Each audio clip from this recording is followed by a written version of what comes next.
এই যে চলে এসেছি আজকে আমার আর রাজার অ্যানিভার্সারি। কেক পুরো রেডি হয়ে গেছে। এখন রাত্রি 12টা বাজে, আমরা কেক কাটবো। উড়ানের নতুন একটা দিনে তোমাদের সকলকে স্বাগত। আজকে রাত্রিবেলা থেকে ব্লগটা শুরু হচ্ছে, কালকেও আমরা ব্লগটা কন্টিনিউ করব, কারণ কালকে একটু আমাদের বাইরে খেতে বেরানোর আছে। তো চলো কেকটা চটচট করে কেটে ফেলি।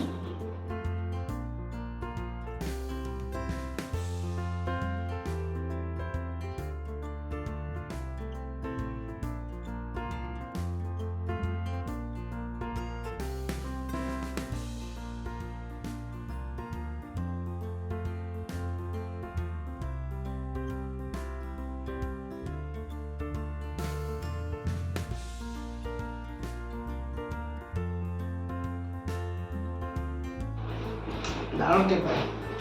এই মা আমার কি আসো এদিকে। Thank you. একদম একটা থ্যাংক ইউ। খুঁজে খুঁজে খুঁজে কেক দাও, কেক খাও। চকলেট কেকটা কাছাকাছি একটা কেক শপ থেকে অর্ডার করেছিলাম। কেক খাওয়ার চক্করে একদম ভুলে গেছি মোমবাতিতে ফু দিতে। কেকটা কিন্তু দারুণ ছিল। যাই হোক, রাতের মতো এখানেই ভিডিওটা রাখছি, কালকে দেখা হচ্ছে। Good morning. তো আজকে 29th আমাদের অ্যানিভার্সারি। সকালবেলা এখন বানাচ্ছি একটু ব্রেকফাস্ট, সেটা হচ্ছে ধোসা। তো ধোসাটা আজকে আমার ভালো উঠছে না, অন্যদিন ভালো হয়। আজকে ধোসাটা একটু লেগে লেগে যাচ্ছে, জানি না কেন। তো আজকে ব্রেকফাস্ট এই যে ধোসা হচ্ছে, একটু লেগে গেছে ধোসা। আর আসলে ওটা ধোসাটা না পুরো চাটুর ওপর ডিপেন্ড করে। আমার যে চাটুটা সেটা আস্তে আস্তে পুরনো হয়ে যাচ্ছে, সেই জন্য ধোসাটা এরকম ঠিকঠাক উঠছে না। তো চেষ্টা করছি। আজকে ব্রেকফাস্ট হচ্ছে ধোসা, সঙ্গে চাটনি বাদামের। এরপর রাজা অফিসে বেরিয়ে যাবে। আমিও আজকে অন্যদিন একটু শুই, রেস্ট নিই। রান্না টান্না হয়ে যায় যেহেতু সকালবেলা, দিদি সকালে রান্না করে দিয়ে গেছে। কিন্তু আজকে আর ঘুমাবো না কিংবা রেস্ট নেবো না। আজকে একদম রেডি হয়ে খেয়ে দিয়ে রেডি হয়ে থাকবো, কারণ রাজার আজকে হাফ ডে, 5:30 পর্যন্ত অফিস। তারপরেও আমরা একটু বেরোবো, দেখা যাক কোথায় যাই আশেপাশে।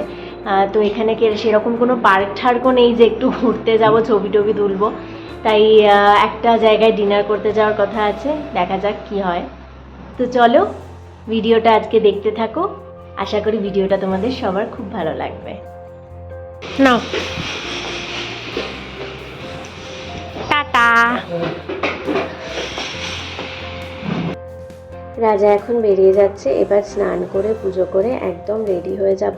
খেয়ে দিয়ে একটু রেস্ট নেব। তারপর ওই বিকেল 4টে 4:30 নাগাদ আমি রেডি হওয়া স্টার্ট করব, যাতে 5:30টার মধ্যে পৌঁছে যাই।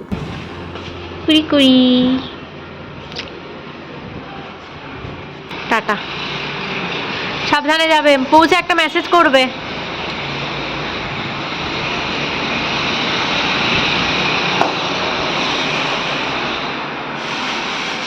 রাজা চলে গেল। যাই, আমি স্নান টান করে নিই, কারণ আজকে আর রেস্ট নেবো না কিংবা শোবো না। স্নান করে তারপর রেডি হতে হবে, কারণ রাজা বলল যে 5:30টার মধ্যে ওখানে পৌঁছে যেতে। 5:30টার মধ্যে পৌঁছাতে হলে আমাকে এখান থেকে মোটামুটি ওই 5টা নাগাদ বেরোতে হবে, রোদ পড়লে। তো চলো দেখতে থাকো ভিডিওটা। বিকেল হয়ে গেছে, আমি রেডি হয়ে নিয়েছি আর এখন বেরোবো। রাজা তো অফিসের ওখানে ওয়েট করবে, রাজার অফিসে যাবো সোজা। তো চলো আজকে সন্ধেটা কিভাবে কাটালাম অবশ্যই তোমাদের সাথে শেয়ার করবো, দেখতে থাকো ভিডিওটা। র্যাপিডো অটো বুক করে নিয়েছি, কারণ ভেবেছিলাম বাইকে যাব, কিন্তু শাড়ি পরে প্রথমত তো বাইকে চড়া একটু চাপের হয়ে যায়, মানে র্যাপিডো বাইক যেটা। কিন্তু অটোতে আর সব থেকে বড় কথা, চুল পুরো এদিক ওদিক হয়ে যাবে। এমনিও যদিও অটোতেও প্রচণ্ড হাওয়া দেয়। এই যে বাড়ির সামনে অটো এসে দাঁড়িয়ে গেছে। এবার সোজা অটোতে উঠে পড়বো।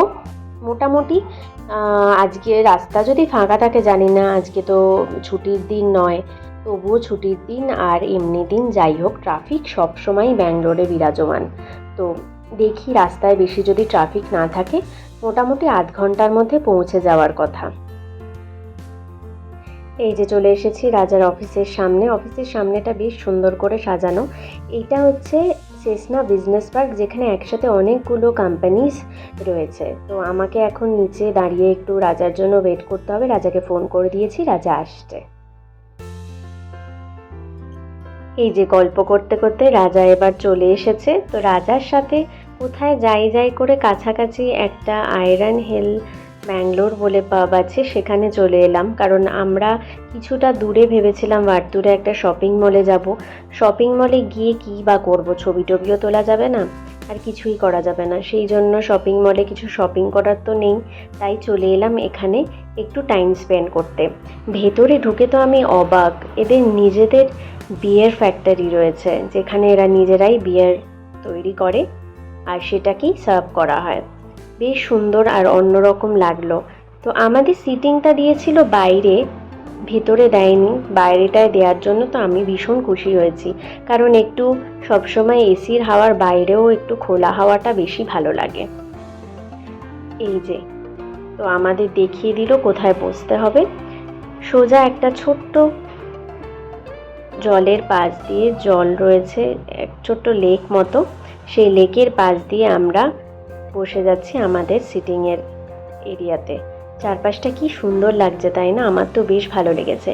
আমি তো চট করে এই লেকের পাশে ছোট্ট ব্রিজটা রয়েছে তার উপর উঠেই রাজাকে বললাম বেশ কয়েকটা ফটো তুলে দাও। বেশ অনেক কটা ফটোও তুলে নিলাম। দেখতে দেখতে সন্ধে হয়ে গেছে। সন্ধেবেলা তো বেশ আরও ভালো লাগছিল।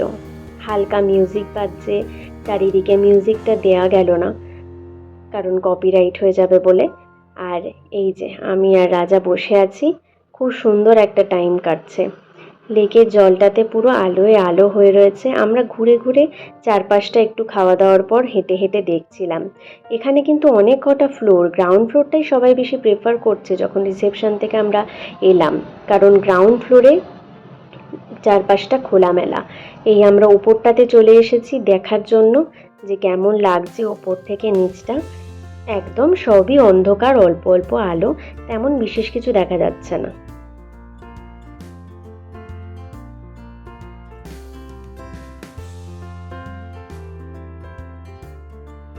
যাওয়ার সময় রাজা বললো এই বিয়ার ফ্যাক্টরিটা একদম ইউনিক, যেহেতু এটা আর একবার ভিডিও করে নিতে, তাই তোমাদের দেখিয়ে দিলাম। এবার আমরা বেরিয়ে গেছি একদম কাছেই, 200-300 মিটারের মধ্যেই বিগ বারবিকিউ, যেখানে আমরা আজকে রাতের ডিনারটা করব। রাস্তা একদম ট্রাফিক নেই, সেই জন্য আমরা রং সাইড দিয়ে যাচ্ছি, যদিও এটা একদম রিকমেন্ডেড নয়। যাই হোক, এবার আমরা টুক করে পৌঁছে যাব। গল্প করতে করতে পৌঁছে গেছি বিগ বারবিকিউ নেশনে। এই যে এরকম একটা জায়গা, তারপরেই ঢুকে গেলাম ভেতরে। আমাদের টেবিল বুক করা ছিল না, কিন্তু যেহেতু আজকে উইকডেজ ওই জন্য সব টেবিলই অ্যাভেলেবেল ছিল। ভেতরটা ঢুকে তো আমার বেশ ভালো লাগলো, বেশ ভেতরটা বেশ সাজানো গোছানো। এর আগেও আমি এরিজে গেছি, বারবিকিউ নেশনে গেছি, সেখানে তুলনায় বেশ সাজানো গোছানো ভেতরটা। এবার দেখা যাক খাবার কেমন হয়, সেটার জন্যই ওয়েট করতে হবে। আমরা সিটে বসে গেছি, রাজা আবার এখন লাইভ কাউন্টার যেটা রয়েছে সেটা ওকে এখন দেখতেই হবে, কি রয়েছে সেটা খেতেই হবে। তো আমি বলছি এখন মোমো টোমো কিছু খেও না, তাও লাইভ কাউন্টারে চলে এসেছে রাজা। লাইভ কাউন্টারে কি কি আছে? মোমো টোমো আছে নাকি? মোমোটা ওইদিকে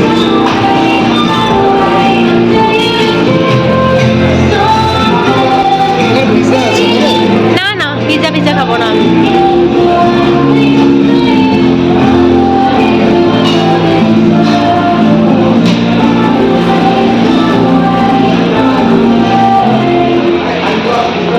রাজা চলেছে মোমো নিতে, কোনো মানেই হয় না, এখনো সব রয়েছে, তার মধ্যে মোমো খাওয়ার কোনো দরকারই ছিল না।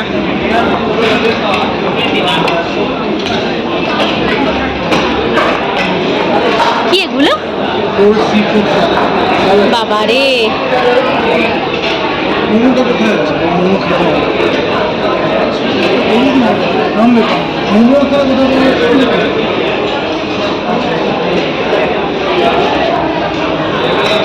দেখি কার্ড রাইস নাকি এটা?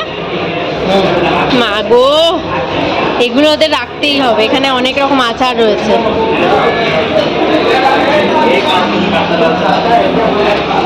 নাও, না আমি মোমো খাবো না।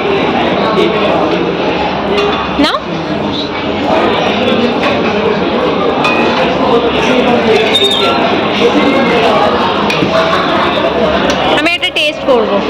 একটা বেশি নিও, বেশি নিও না, তারপর মেন কোর্সে কিছু খেতে পারবে না। আমি একটা টেস্ট করব, সেই বুঝে নিও। এই যে চাটনি,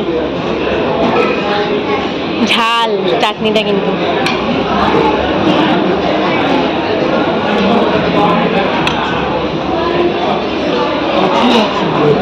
প্রচুর, এখানে প্রচুর আইটেম রয়েছে। আমরা আগে যেগুলো খেয়েছি তার থেকে অনেক বেশি স্যালাড। অনেক বেশি, অনেক বেশি, অনেক বেশি। দিয়ে দিয়েছে গুন্টুর চিকেন, আর রাজা ওদিকে মোমো খাচ্ছে। মোমোটা আমাকে একটু টেস্ট করতে দাও, দেখি কেমন।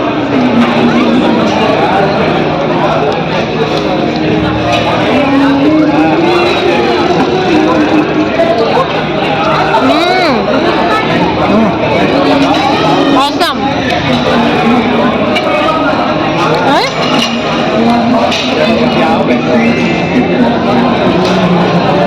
আমরা এখানে আসিনি কেন?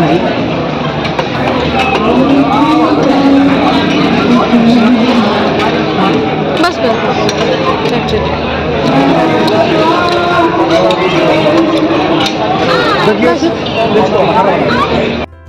এই যে ভেজের আইটেমগুলো দিয়ে চলে গেছে, পনির, মাশরুম, এখানে পাইনাপেল রয়েছে, গোবি রয়েছে। আমরা তো গোবিটা খেলাম না একদম।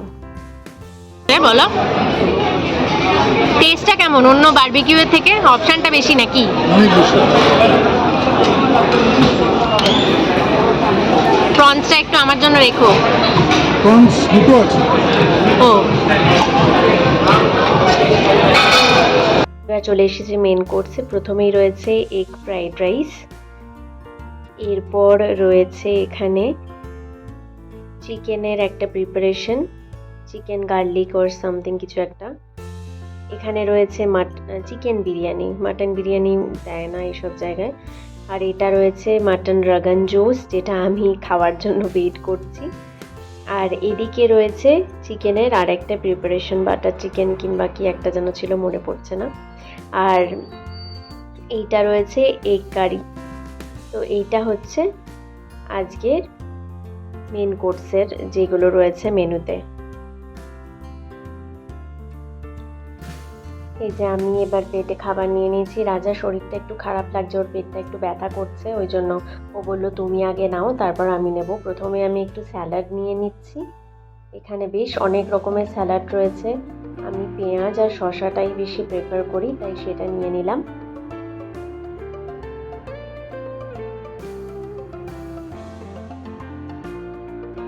আর আমার বিরিয়ানি তেমন একদমই বেশি ভালো লাগে না, বিশেষ করে এই সাউথ ইন্ডিয়ান স্টাইলের বিরিয়ানি।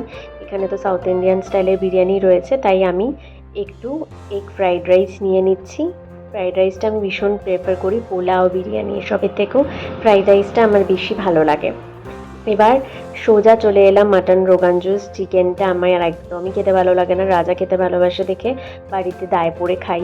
মাটন আমার সব থেকে ফেভারিট, যদিও এটা একদমই আনহেলদি, তবুও মাটনটাই আমার ফেভারিট। মাটন রাগান জুসটা জানি না কেমন হবে খেতে, কারণ এটা ওই মানে মাটন কষা টাইপেরই লাগছে। রাগান জুস আর একটু ঠিক হয় গ্রেভিটা, তো দেখা যাক কীরকম টেস্ট হয়। এই যে আমি ফ্রাইড রাইস আর মাটন কষা ব্যাস এইটুকুনি নিয়েছি।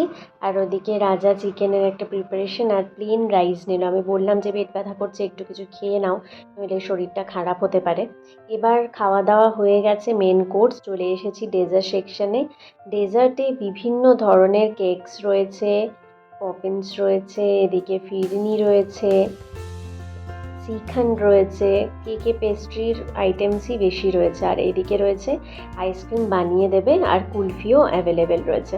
তো রাজা এখান থেকে একটু রাবড়ি আর ক্ষীর নাকি এটা নিয়ে নিচ্ছে। এটা আমি খাইনি, কারণ একটু বেশি মিষ্টি হয়। আর গোলাপ জামুনটাও নিয়ে নিয়েছে। গোলাপ জামুন কিন্তু এখানে খুব ভালো টেস্ট। এই যে আমি এই প্লেটটা নিয়ে নিয়েছি, গোলাপ জামুনটা সাইজটা অনেক বড় লাগছে। তো যাই হোক, এবার আমি সব খাওয়া কমপ্লিট করে চলে এসেছি কুলফি নিতে। কুলফিটা আমাকে একদম ডিসঅ্যাপয়েন্ট করেছে, একদমই ভালো ছিল না কুলফিটা। তো এই যে শেষে দিচ্ছে, এটা কি জানি না, কিরকম একটা বুড়ানি টাইপের, বেশ ভালো ছিল। এখানে আমাদের অ্যানিভার্সারি সেলিব্রেট করা হচ্ছে। আর আমার এখানে মোটামুটি খাবারটা অ্যাভারেজ লেগেছে। যাই হোক, সারাদিনটা বেশ ভালো কাটলো। যদি ভিডিওটা ভালো লেগে থাকে please like, share and subscribe করে দিও। দেখা হচ্ছে পরের আর একটা নতুন উড়ানের দিনে। ততদিনে সবাই সুস্থ থাকো, ভালো থাকো, টাটা।